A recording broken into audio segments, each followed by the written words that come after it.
Black board education में आप सभी का बहुत बहुत स्वागत है।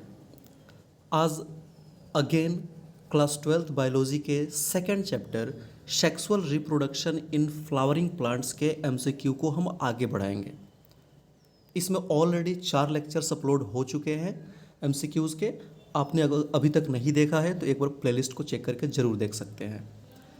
अगर आप इस लेक्चर का पीडीएफ चाहते हैं तो सिंपली हमारे इस टेलीग्राम चैनल को ज्वाइन कर वहाँ से डाउनलोड कर सकते हैं। इसके अलावा ट्विटर और इंस्टाग्राम पे इन आईडीज़ पे आप मुझे फॉलो भी कर सकते हैं। और हाँ, अगर आप हमारे चैनल पे नए हैं तो सब्सक्राइब जरूर करिएगा और अच्छा लगे तो दोस्तों को शेयर करिएगा। चलिए क्वेश्चन शुरू करते हैं। आज का क्वेश्चन शुरू होता है 123 से 123 नंबर से। इसका अर्थ है कि 122 तक के क्वेश्चंस को हम ऑलरेडी पिछले वीडियोस में कवर कर चुके हैं। हमारा पर्पस है कि आप बायो में बिल्कुल मास्टर करके पेपर में जाएं, जिससे ज़्यादा से ज़्यादा नंबर आपको मिल सके और वेरियस एग्जामिनेशन में भी आपको फ़ायदा पहुँचे। चलिए आज का पहला क्वेश्चन देखते हैं। यदि परागण मधुमक्खी द्वारा संपन्न हो तो इसे कहते हैं। क्वेश्चन ध्यान से समझेंगे। यदि परागण मधुमक्खी द्वारा संपन्न हो तो इसे कहते हैं, क्या कहते हैं? पहला है एंटेमोफिली, दूसरा है माइरमेकोफिली, तीसरा है ऑर्निथोफिली, चौथा है चिरेप्टेरोफिली। चलेगा। अब यहाँ ध्यान दीजिएगा, मैं चारों के बारे में थोड़ा थोड़ा आपको बता देता हूँ। जो एंटेमोफिली है, एंटेमोफिली वो वैसा परागण है जो कीट द्वारा होता है। किसके द्वारा? कीट द्वारा होता है। दूसरा है माइरमेकोफिली, ये परागण का वैसा तरीका होता है जो अंड मतलब चींटियों द्वारा होता है, जो कि काफ़ी रेयर होता है। बहुत ही ऐसा दुर्लभ देखा गया कि चींटी परागण में सहायता करती है, लेकिन अगर करे तो उसको हम लोग माइरमेकोफिली कहते हैं। तीसरा है ऑर्निथोफिली। ऑर्निथोफिली का मतलब है कि ये जो पूरा परागण है ये पक्षियों द्वारा हो रहा है। और लास्ट है चिरेप्टेरोफिली। इसका मतलब है कि ये परागण का वैसा तरीका है जो बैट की सहायता से होता है, मतलब चमगादड़ से होता है। चलेगा। चारों ऑप्शन मैंने बता दिया। अब पहला ऑप्शन है एंटेमोफिली, जो कीट द्वारा होता है, तो मधुमक्खी कीट के कैटेगरी में ही तो फॉल करते हैं। इस तरीके से पहला का सही जवाब क्या होगा? Option A, entomophily. दूसरा है पक्षी परागण को कहते हैं। ऑप्शन है एंटेमोफिली, माइरमेकोफिली, ऑर्निथोफिली और चिरेप्टेरोफिली। तो अभी जैसे आपने देखा कि ऑर्निथोफिली ही पक्षी परागण है, वैसा परागण जो पक्षियों की सहायता से होता है, जिसमें परागण का भी कर्मक कोई पक्षी होती है, उसको बोलते हैं ऑर्निथोफिली। तो 124 का सही जवाब ऑप्शन सी। 125 नंबर क्वेश्चन है, किसी आवृत बीजी के भ्रूण पोषक कोशिका में गुणसूत्र होते हैं। क्वेश्चन फिर से, किसी आवृत बीजी के भ्रूण पोषक कोशिका में गुणसूत्र होते हैं। पहला अगुणित, दूसरा द्विगुणित, तीसरा त्रिगुणित और चौथा चतुर्थ गुणित। तो ध्यान रखिएगा, जो भ्रूण पोषक होता है, जैसे कि अगर आपने पिछले लेक्चर्स को ध्यान से देखा होगा, नोट्स आपने तैयार किया होगा, तो आपको वैसे भी क्वेश्चन याद ही होगा, लेकिन फिर भी बता देते हैं, भ्रूण पोष के केस में ये त्रिगुणित होता है। क्या होता है? त्रिगुणित। और ख़ास करके तब जब आवृत बीजी की बात करी जा रही हो। इस तरीके से 125 का सही जवाब होगा ऑप्शन सी, त्रिगुणित। 126 नंबर क्वेश्चन है, निम्नलिखित में कौन सही फल है? सही फल मतलब सच्चा फल, ट्रू फ्रूट जिसको बोलते हैं। Which one of the following is a true fruit? कौन सच्चा फल है? ऑप्शन पहला है नारियल, दूसरा है सेब, तीसरा है नाशपाती, चौथा है काजू। तो देखिएगा, इसमें ऑप्शन को ध्यान से, मैंने आपको एक पूरा टेबल पहले दिया था जिसमें सबको कैटेगराइज करके बताया गया था। तो यहाँ ध्यान देंगे आप लोग, सेब, नाशपाती एंड काजू, ये फॉल्स फ्रूट्स होते हैं, ये झूठे फल होते हैं। जबकि नारियल जो होता है एक ट्रू फ्रूट होता है, सच्चा फल होता है, सही फल होता है। इसलिए 126 का सही जवाब ऑप्शन ए होगा। 127 नंबर क्वेश्चन कह रहा है, लीची का खाने योग्य भाग है, मतलब लीची का कौन सा भाग खाया जाता है? पहला ऑप्शन है इंडोस्पर्म, दूसरा है मेसोकार्प, तीसरा है फ्लैसी एरिल, चौथा है पेरिकार्प। पिछले लेक्चर में मैंने पूरा एक टेबल दिया था जिसमें कम से कम 30 या 40 ऐसे फ्रूट्स के नाम दिए गए थे और बगल में ये भी लिखा गया था कि उसका कौन सा हिस्सा आप खाते हैं। अगर आपको याद होगा तो इस क्वेश्चन को करने में बहुत तकलीफ नहीं होगा। तो इसमें ध्यान रखेंगे, लीची का खाने योग्य जो भाग होता है उसको आप बोलते हैं फ्लैसी एरिल, फ्लैसी एरिल। इस तरीके से 127 का सही जवाब ऑप्शन सी होगा। 128, एक मटर पौधे में 400 बीज निर्माण में कितने अर्धसूत्री विभाजन की संख्या जरूरी है?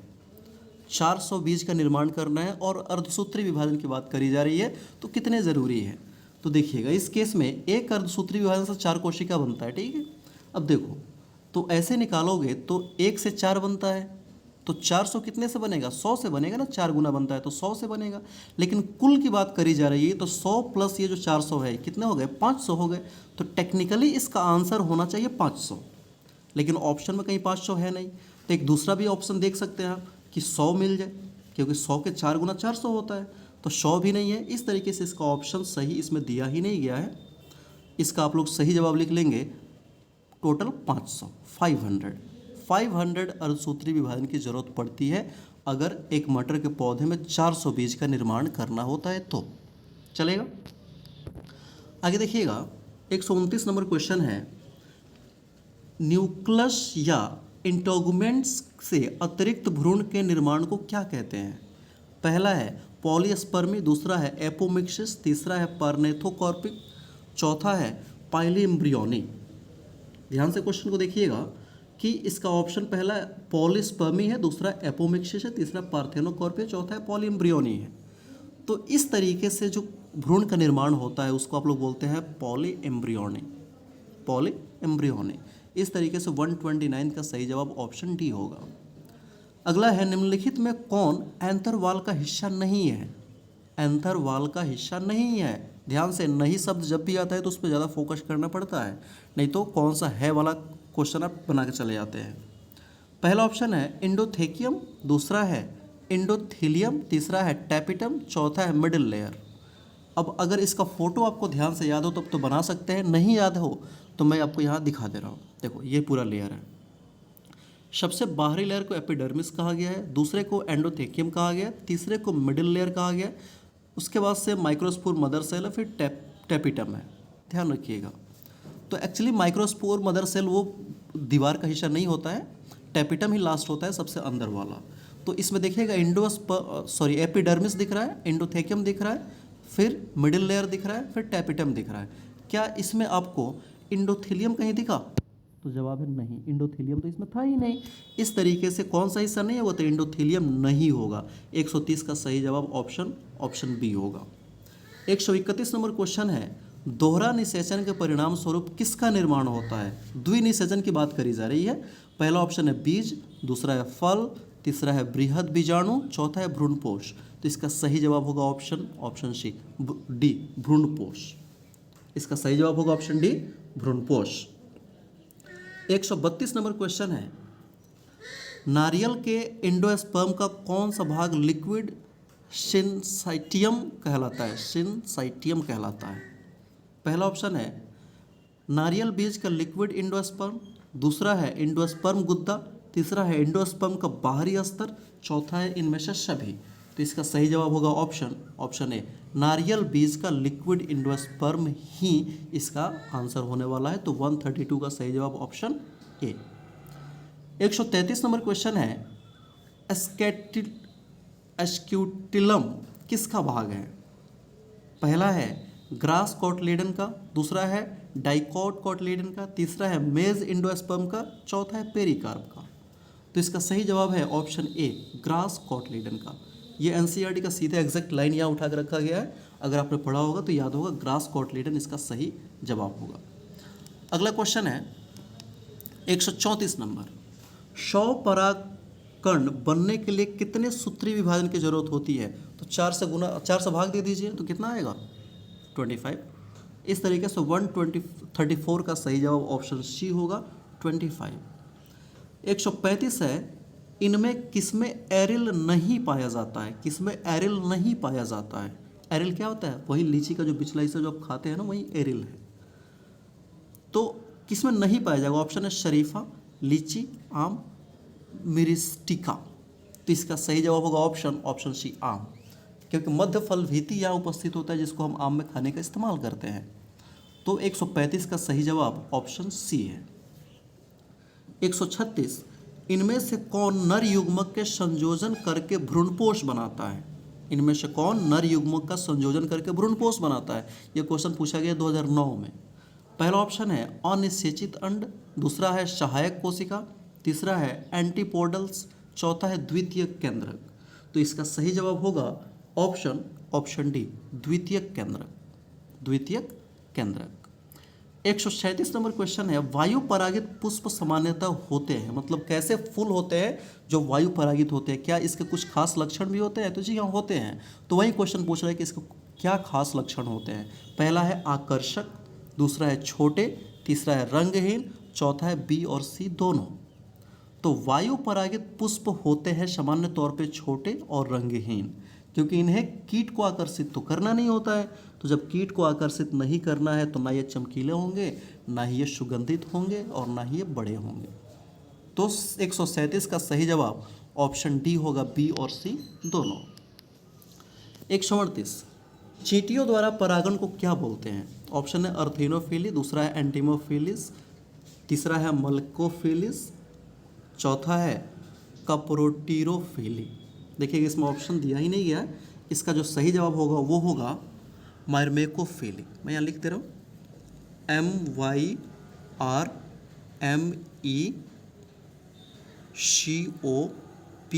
MYRMECOPHILY, इसका सही जवाब होगा। चलेगा। 139 नंबर क्वेश्चन है सामान्यतः कैप्सेला में भ्रूणपोष होते हैं, सामान्यतः कैप्सेला में भ्रूणपोष होते हैं। पहला है अगुणित, दूसरा ऑप्शन है द्विगुणित, तीसरा ऑप्शन है त्रिगुणित, चौथा ऑप्शन है बहुगुणित। तो ध्यान रखिएगा इसका सही जवाब होगा त्रिगुणित। भ्रूणपोष की बात आती है तो मोस्ट ऑफ द केसेज में ये त्रिगुणित ही इसका सही जवाब हो जाता है।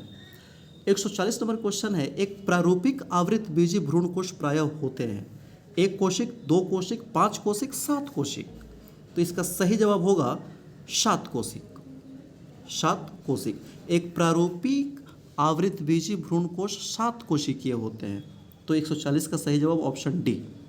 141 का 41 नंबर है बीजांड के बीजांडकाय में पाई जाने वाली रचना जो स्पोरोफाइट की अंतिम अवस्था है उसे क्या कहते हैं? ऑप्शन है गुरु बीजाणु मातृकोशिका, दूसरा है लघु बीजाणु मातृकोशिका, तीसरा है सहायक कोशिका, चौथा है इनमें से कोई नहीं। तो इसका सही जवाब है ऑप्शन है गुरु बीजाणु मातृकोशिका। चलेगा, गुरु बीजाणु मातृकोशिका। देखिए ऑब्जेक्टिव बनाना है तो सिंपली बुक के एक एक लाइन को आपको ध्यान से पढ़ना होगा, उसको अच्छे से समझना पड़ेगा, क्योंकि कहीं से भी बायो में आपका ऑब्जेक्टिव को क्रिएट किया जा सकता है। बड़ी आसान है, वहाँ से क्वेश्चन देना और फिर उसको धीरे धीरे आपके लिए टफ बना देना। अगला क्वेश्चन है 142 नंबर क्वेश्चन, केंद्रकीय भ्रूणपोष में प्राथमिक भ्रूणपोष केंद्रक के विभाजन के बाद, क्वेश्चन फिर से, केंद्रकीय भ्रूणपोष में प्राथमिक भ्रूणपोष केंद्रक के विभाजन के बाद पहला है कोशिका भीति का निर्माण करते हैं, दूसरा है कोशिका भीति का निर्माण नहीं होता है, तीसरा है एक बड़ी तथा एक छोटी कोशिका बनती है, चौथा इनमें से कोई नहीं। तो सही जवाब है कोशिका भीति का निर्माण होता ही नहीं है। इस तरीके से 142 का सही जवाब ऑप्शन बी है, कोशिका भीति का निर्माण नहीं होता है। 143 नंबर क्वेश्चन है बहुभ्रूणता सबसे ज़्यादा किस में पाई जाती है? बहुभ्रूणता मतलब एक से ज़्यादा भ्रूण का विकसित होना सबसे ज़्यादा किस में होता है? ऑप्शन है जिम्नोस्पर्म, टेरिडोफाइट्स, आवृत बीजी, ब्रायोफाइट्स। अच्छा ध्यान रखिए, ये कोई पौधा नहीं है जिम्नोस्पर्म फिर टेरिडोफाइट्स, ये कैटेगरी है किंगडम प्लांट्स को ना जिन अलग अलग किंगडम्स में अपने बांटा है वही है। ब्रायोफाइट्स, टेरिडोफाइट्स, जिम्नोस्पर्म, एंजियोस्पर्म या एल्गीज जो है वो इसी के अंतर्गत क्लासिफाइड होते हैं। तो उसी का क्लासिफिकेशन यहाँ दिया गया है। तो सबसे ज़्यादा बहुभ्रूणता किस में पाई जाती है? तो ऑप्शन पहला जिम्नोस्पर्म। जिम्नोस्पर्म में सबसे ज़्यादा बहुभ्रूणता पाई जाती है। और जिम्नोस्पर्म होते क्या है? तो जिसके बीज ढके हुए नहीं होते हैं, जिसके बीज ढके हुए नहीं होते उसे जिम्नोस्पर्म कहते हैं। जिसके बीज ढके हुए होते हैं वो एंजियोस्पर्म या आवृत बीजी कहलाते हैं। 144 नंबर क्वेश्चन है सामान्यतः एक परिपक्व निषेचित बीजांड में N, 2N और 3N स्थिति मिलता है क्रमशः, किस में मिलता है? भ्रूणपोष में। अच्छा, इसको बनाने का सबसे सामान्य नियम, भ्रूणपोष में 3N मिलता है, आप जानते हैं ना, भ्रूणपोष में 3N मिलता है। तो सबसे लास्ट में 3N है, मतलब भ्रूणपोष सबसे लास्ट में आना चाहिए। तो इसमें अंड है तो ये खत्म नहीं होगा, इसमें भी है तो ये भी खत्म नहीं होगा। अब ये दो ऑप्शन ऐसे हैं जिसका लास्ट में भ्रूणपोष है, इसी में से कोई एक होगा। अब सेकंड देखो, पहला पहले देख लेते हैं। एन, एन मतलब कि होता है अगुणित होता है, तो अगुणित अंड होता है, तो सिंपल बात है यहाँ दिख रहा है। तो 2n है, दोनों में अंड है, दूसरा है 2n। तो 2n किस में होता है, तो बीजांडकाय में होता है ना। इस तरीके से 144 का सही जवाब क्या होगा, ऑप्शन डी, अंड, बीजांडकाय और भ्रूणपोष में होता है एन, 2n और 3n की स्थिति। 145 नंबर क्वेश्चन है, अर्थोट्रोपस बीजांड में बीजांड द्वारा तथा निभाग भाग क्या होते हैं। तो इसके पहले वाले लेक्चर में मैंने अर्थोट्रोपस के बारे में बताया था कि बीजांड वृत्त से सीधी रेखा में होता है। किस तरीके से होता है, सीधी रेखा में होता है। इस तरीके से 145 का सही जवाब ऑप्शन सी होगा। इसको दो टाइप, एक सीधी रेखा वाला, एक 90 डिग्री वाला, मैंने दोनों का डेफिनेशन आपको लास्ट लेक्चर में दे दिया है। अगर नहीं देखा है तो एक बार जरूर चेक करिएगा। 146 नंबर क्वेश्चन है, बीजांड में अर्धसूत्री विभाजन होता है। पहला ऑप्शन है बीजांडकाय में, दूसरा है गुरु बीजाणु मातृ कोशिका में, तीसरा है गुरु बीजाणु में, चौथा है आर्किस्पोरियम में। तो इसका सही जवाब होगा गुरु बीजाणु मातृ कोशिका में, ऑप्शन बी, गुरु बीजाणु मातृ कोशिका में। 147 है, पराग तथा बीजाणु के अध्ययन को क्या बोलते हैं। पराग तथा बीजाणु के अध्ययन को क्या बोलते हैं। ऑप्शन है पहला, इसका ऑप्शन को देखते हैं हम लोग।